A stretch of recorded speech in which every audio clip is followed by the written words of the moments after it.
Application to trigonometric and polynomial functions. Hello everyone. To begin, let's take a moment to recap where we are in our study. In the previous subsections, we established the theoretical foundation of monotonicity and the first derivative test. As you recall, we learned that the sign of the first derivative, f prime of x, is the key to understanding the behavior of a graph. Specifically, if f prime of x is greater than 0, the function is increasing, and if f prime of x is less than 0, the function is decreasing. Now that we have the theory firmly in place, we will move from the abstract to the practical. In this subsection, we are going to apply these principles to two common types of functions that are central to the grade 12 curriculum: polynomial functions and trigonometric functions. We will start by looking at how to handle polynomials and then progress to the unique characteristics of trigonometric functions. Application to polynomial functions. Now that we have established the theoretical foundation of monotonicity, let us move on to the practical application of these concepts, starting with polynomial functions. Polynomial functions are generally smooth and continuous, meaning they have no sudden jumps or sharp corners.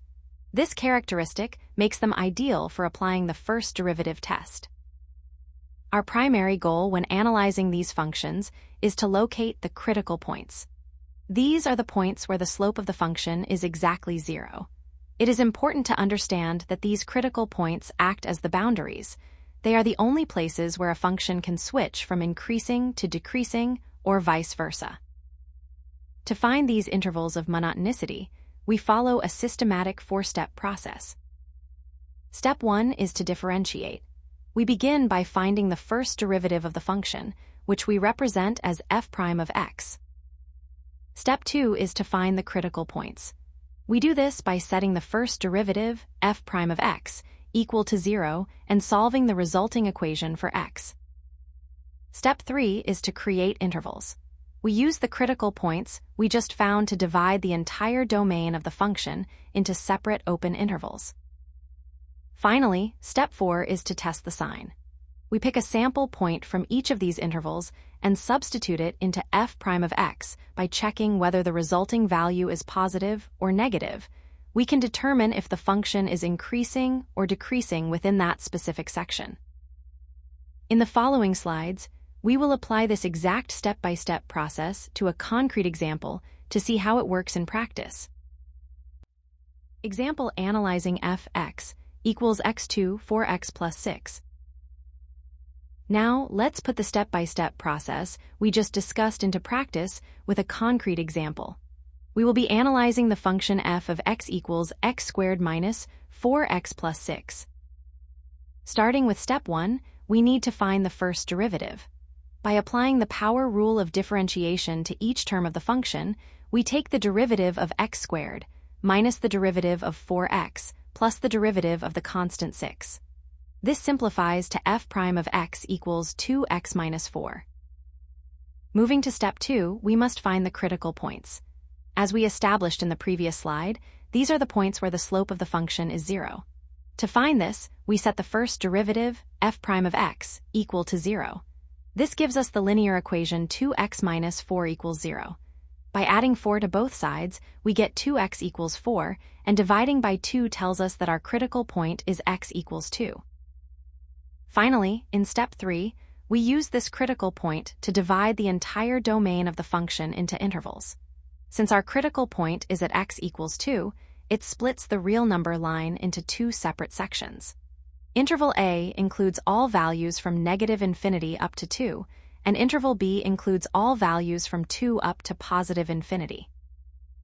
Now that we have defined these intervals, we can proceed to the next slide to test the sign of the derivative in each section and determine the monotonicity of the function. Example analyzing fx equals x2 4x plus $6, continued. Now that we have identified our critical point and divided the domain into two separate intervals, let's move to the final step of our analysis. Step 4 is where we test the sign of the first derivative, f prime of x, within each of these intervals to determine whether the function is moving upwards or downwards. First, let's look at interval A, which consists of all values from -infinity up to 2. To determine the behavior here, we can pick any sample point within this range. For simplicity, let's choose x equals 0. When we substitute 0 into our derivative formula, f prime of 0 equals 2 times 0 minus 4, which results in -4. Because the value of the derivative is less than 0, we can conclude that the function is strictly decreasing on the interval from -infinity to 2. Next, let's examine interval B, which covers all values from 2 to positive infinity. For this interval, let's pick a sample point such as x equals 3. Plugging 3 into the derivative, f prime of 3 equals 2 times 3 minus 4. This simplifies to 6 minus 4, giving us a result of 2. Since this value is greater than 0, the function is strictly increasing on the interval from 2 to positive infinity. By completing these steps, we have successfully mapped out the monotonicity of this polynomial. Now that we understand how to handle polynomials, we will move on to the next section to see how this process is adapted for trigonometric functions, where we have to account for periodicity and specific domains. Application to trigonometric functions. Now that we have seen how to analyze polynomial functions, let's shift our focus to trigonometric functions. However, I must emphasize that applying the first derivative test to these functions requires a bit more caution. The reason for this is that, unlike the polynomials we just discussed, trigonometric functions are periodic. In simple terms, this means they repeat their behavior and values in a regular cycle. Because these functions repeat infinitely, it is not practical to analyze them across the entire number line. Therefore, we usually restrict our analysis to a specified domain, for example, the interval from 0 to 2 pi. Lastly, when we move to the testing phase, remember that the sign of the derivative will often depend on which quadrant of the unit circle the angle falls into. We will explore this in detail in the upcoming examples. Example 1, analyzing f(x) equals \cos x dollar in the interval $0 to \pi dollar. Now, let's put the theory we just discussed into practice with our first trigonometric example. We are analyzing the function f of x equals cosine x, specifically within the interval from 0 to 2 pi. Starting with step 1, we need to find the first derivative. Applying our differentiation rules, the derivative of cosine x is negative sine x. Moving to step 2, we must identify the critical points within our specified domain of 0 to 2 pi. To do this, we set the first derivative equal to 0. This gives us negative sine x equals 0, which we can simplify to sine x equals 0. If we look at the unit circle within the open interval from 0 to 2 pi, we can see that sine x equals 0 only at the point where x equals pi. Finally, in step 3, we use this critical point to divide our domain into separate intervals, similar to how we handled the polynomial function in the previous slides. The point x equals pi splits our domain into two distinct sections: interval A, which spans from 0 to pi, and interval B, which spans from pi to 2 pi. In the next slide, we will test the signs of these intervals to determine where the function is increasing or decreasing. Example 1, analyzing f(x) equals \cos x dollar in the interval $0 to \pi dollar continued. Now that we have identified our critical point and divided the domain into two intervals, let us proceed to the final step of our analysis. Step 4 involves testing the sign of the derivative. When dealing with trigonometric functions, rather than picking random numbers, it is often more efficient to determine the sign based on the quadrants of the unit circle. First, let us examine interval A, which ranges from 0 to pi. In this interval, the angle x falls within either the first or the second quadrant. As you may recall from your study of the unit circle, the sign of x is always positive in these two quadrants. However, our derivative is negative sine x. Therefore, since we are multiplying a positive sign value by -1, the resulting derivative is negative. Because the derivative is negative, we can conclude that the function is strictly decreasing on the interval from 0 to pi. Next, let us look at interval b, which covers the range from pi to 2 pi. In this region, the angle x is located in the third or fourth quadrant. In these quadrants, the sign of x is always negative. When we substitute this into our derivative, negative sine x, we are essentially taking the negative of a negative value, which results in a positive value. Since the derivative is positive here, the function is strictly increasing on the interval from pi to 2 pi. This completes our analysis of the cosine function. In the following slide, we will apply these same principles to a slightly more complex example involving the sine of 3x, where we will need to utilize the chain rule. Example 2, analyzing f(x) equals \sin 3x$ in the interval 0, \pi/2$. Now that we have seen how to analyze a basic trigonometric function, let us move on to a slightly more complex example. We will be analyzing the function f of x equals sine of 3x, specifically within the interval from 0 to pi over 2. Starting with step 1, we need to find the first derivative. Because the argument of our sine function is 3x rather than just x, we must apply the chain rule. The derivative of sine is cosine, and when we multiply that by the derivative of the inner function, 3x, which is simply 3, we get the first derivative. F prime of x equals 3 cosine of 3x. Moving to step 2, we need to identify the critical points within our specified domain of 0 to pi over 2. To do this, we set the first derivative equal to 0. This gives us the equation 3 cosine of 3x equals 0. By dividing both sides by 3, we simplify this to cosine of 3x equals 0. Now, recalling our trigonometric properties, we know that cosine is equal to 0 when the angle is pi over 2, 3 pi over 2, and so on. If we set 3x equal to pi over 2 and solve for x, we find that x equals pi over 6. Additionally, if we set 3x equal to 3 pi over 2, x equals pi over 2, which is the upper boundary of our given interval. Finally, in step 3, we use our critical point, pi over 6, to divide the domain into two distinct open intervals. This gives us interval a, which spans from 0 to pi over 6, and interval b, which spans from pi over 6 to pi over 2. In the next slide, we will test the sign of the derivative in each of these intervals to determine where the function is strictly increasing or decreasing.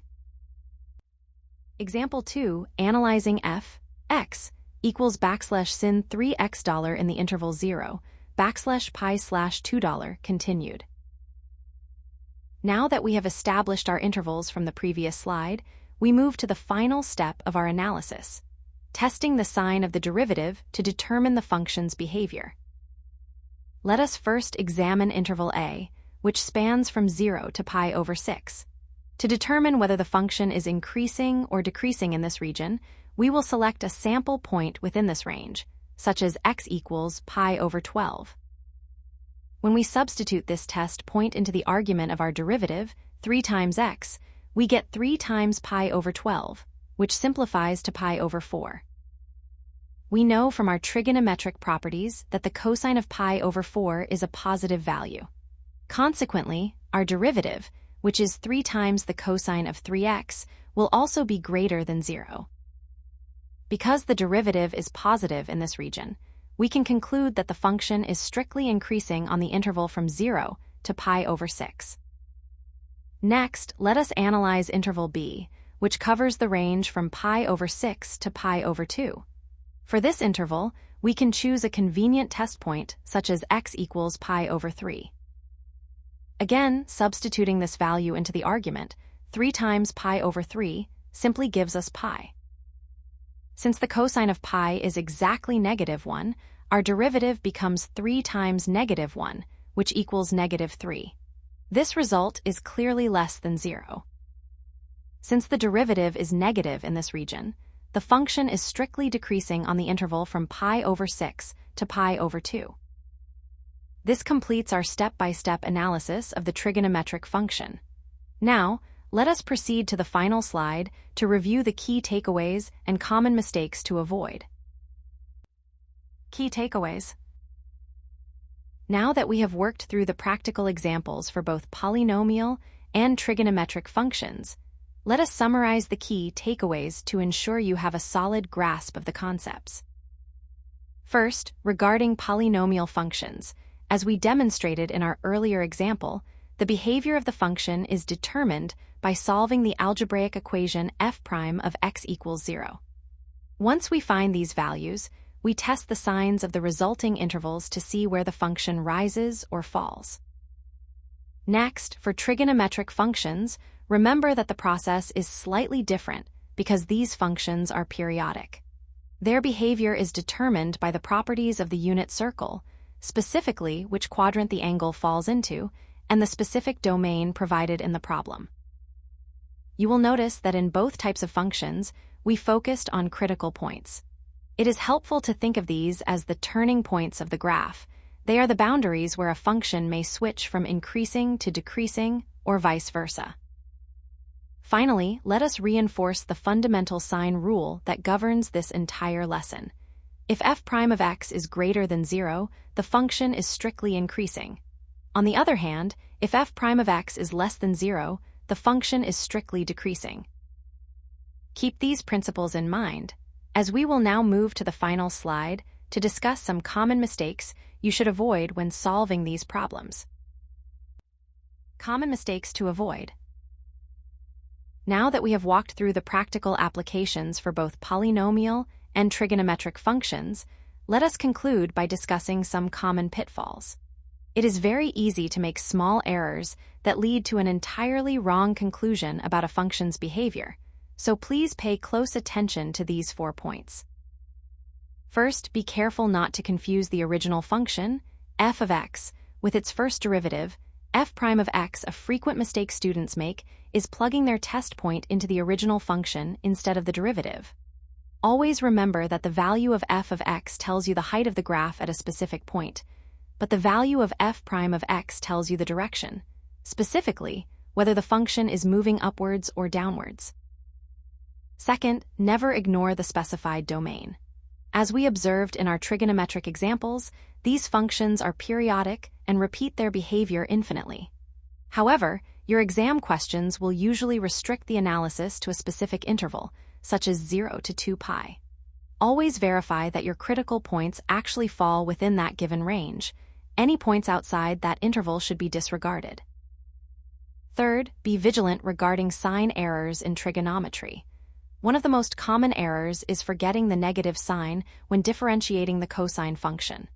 Remember, the derivative of cosine x is negative sine x. If you omit this negative sign, you will likely reach the opposite conclusion about whether the function is increasing or decreasing.